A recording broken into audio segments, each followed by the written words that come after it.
Allez, se bouscule pour des cartes Pokémon. That's ridiculous. Voilà ce qui se passe depuis quelque temps sur Pokémon. Enfin, c'est ce qu'on nous montre. Mais qu'en est-il réellement? Est-ce que la hype est si forte que ça? Ou est-ce que Pokémon a fait n'importe quoi et n'a rien imprimé pour simuler une hype et nous faire parler? Entre théorie du complot et écueil infranchissable chez les collectionneurs, on vous en parle aujourd'hui sur Mimesis. Non, en vrai, qu'est-ce qui se passe? Est-ce que ça va se tasser cette histoire? Pour mettre un peu de contexte, les États-Unis et les pays scandinaves n'ont plus de cartes. À côté de ça, pour eux, la France, c'est une mine d'or avec des coffrets illimités. Et pourtant, nous, Français, nous plaignons du manque de cartes. Donc qu'est-ce qui se passe? Je suppose que vous avez tous déjà entendu parler du concept d'offre et demande. J'ai hésité à vous faire un petit cours d'économie, mais je me suis dit que ça allait être indigeste. Du coup, je vous fais un petit topo très rapide, concis, clair, paf. En gros, il faut comprendre qu'un marché répond à l'offre et à la demande.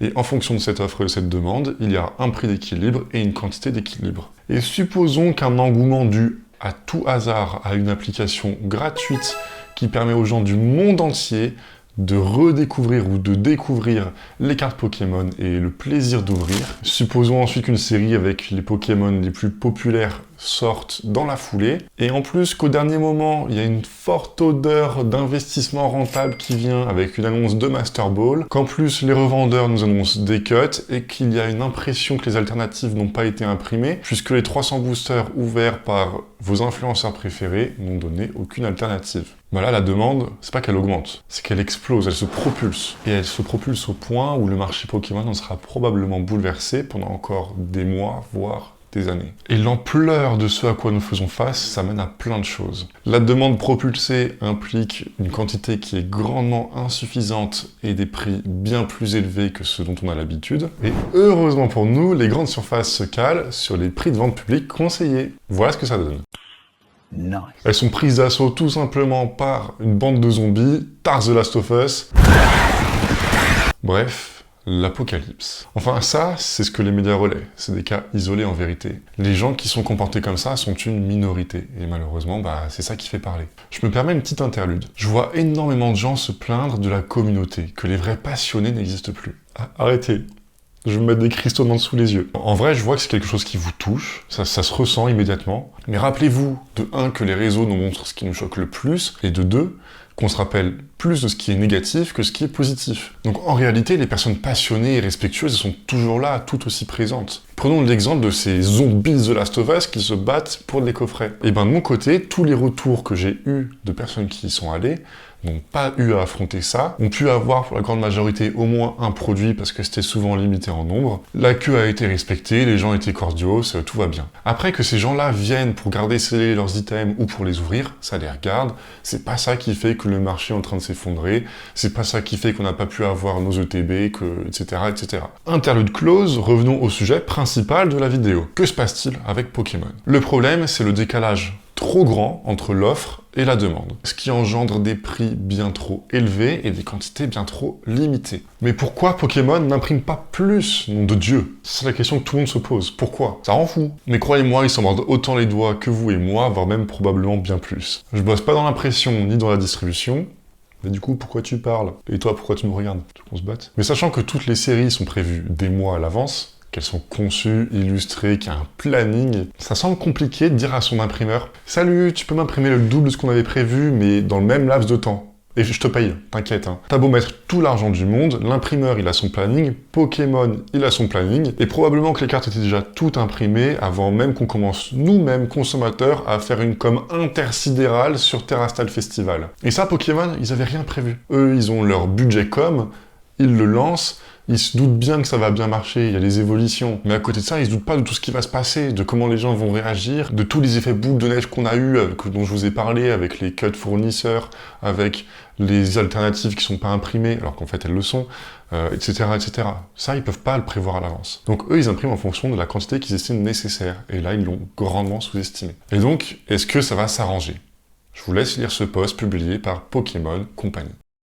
Bon, je vous laisse pas lire, en fait, ils annoncent un reprint qui arrivera prochainement pour Terrastal Festival, donc évolution prismatique. Ouais, je suis dans le japonais, on va en reparler. Donc ça y est, Pokémon Company réagit, on est sauvé.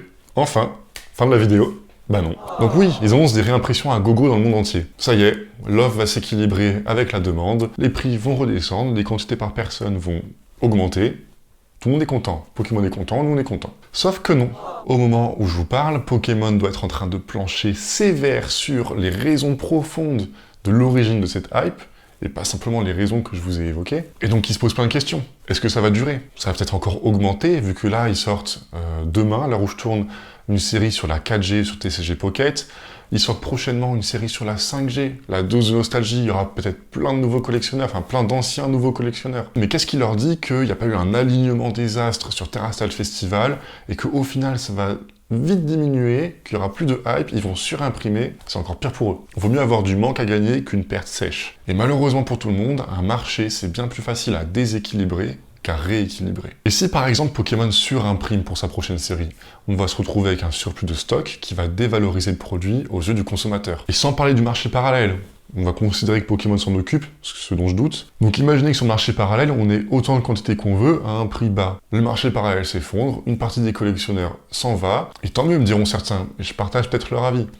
C'est pas le sujet. Mais pour Pokémon, c'est bien plus intéressant de conserver l'impression de rareté de leurs produits, plutôt que d'annihiler cet aspect de rareté face à un flot d'impressions gigantesque. Mais malgré tout, ce qui est sûr, c'est que Pokémon va augmenter ses quantités, c'est certain. Ils savent que la hype va au moins partiellement durer et que les quantités actuelles sont pas suffisantes. Mais je suis convaincu qu'ils imprimeront pas suffisamment pour qu'on puisse retrouver notre sérénité qu'on a perdue si subitement. Donc petit à petit, l'aspect de rareté va diminuer à nouveau, l'équilibre va se reformer au fur et à mesure, mais ça prendra du temps. Et d'ici là, qu'est-ce qu'on peut faire? On va devoir faire face à un marché qui est chamboulé, que ce soit dans les cartes françaises, japonaises ou dans toutes les autres langues éditées. Bon du coup, qu'est-ce qu'on fait le temps que ça se tasse? Il y a plein de possibilités. On peut attendre, c'est plus simple. On peut aussi arrêter la collection. Ça, j'ai vu plein de gens en parler. Dégoûtés de ne pas avoir pu avoir leurs items, dégoûtés de la soi-disant communauté actuelle, dégoûté de plein de choses. Donc peut-être qu'il est temps d'arrêter, ça c'est à vous de voir, mais ce serait dommage. Et puis si vous regardez cette vidéo, c'est probablement que vous êtes passionné par les cartes Pokémon,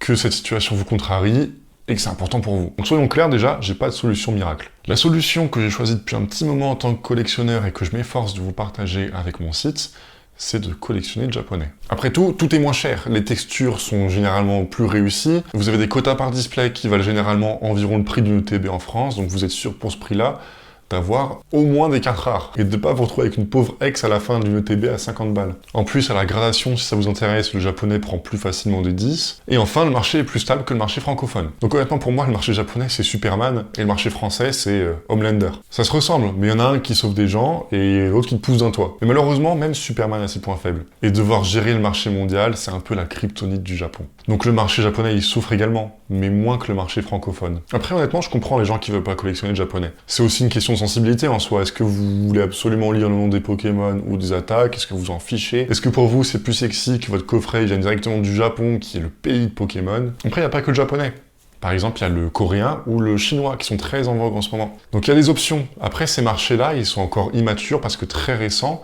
Et par exemple, le marché chinois, qui est probablement le plus intéressant des deux, avec beaucoup de produits exclusifs, et ben, il est vraiment en galère de stock également. Donc ça répond pas au problème. Donc pour ceux qui veulent un marché bien établi avec des quantités qui seront présentes, pour moi le marché japonais c'est le mieux. Donc à chacun de voir selon ses priorités. Donc en gros, voilà les solutions qu'on peut trouver maintenant. Et c'est ce que beaucoup de gens font. Plusieurs fois par semaine, dans mes DM sur Insta, j'ai des gens qui me disent « Bah là, je suis en train de me lancer dans le japonais, j'en peux plus du français, le marché il me saoule, au moins le japonais on est tranquille. » Et bah, je vous comprends ceux qui me disent ça, parce que c'est pour ça que je me suis mis au japonais aussi, juste un petit peu plus tôt. Et c'est ce que je vous propose avec mimesis.fr, c'est que vous avez un accès à des displays japonaises, et pas que à des cartes, etc. Des coffrets exclusifs Pokémon Center, sans que vous ayez les galères de recherche en japonais, etc. Que vous ayez les douanes à payer et tout l'administratif à faire. Et ça avec un des meilleurs prix du marché francophone. Donc voilà, vous savez tout sur la crise que traverse Pokémon et sur les solutions qui existent. Le japonais, c'est pas non plus Eldorado, mais au moins ça vous propose un petit peu de tranquillité. Restez patient, les marchés vont s'équilibrer petit à petit. Merci d'avoir regardé cette vidéo et surtout, prenez du plaisir à collectionner. C'était Léo de Mimesis, je vous dis à la prochaine. Ciao.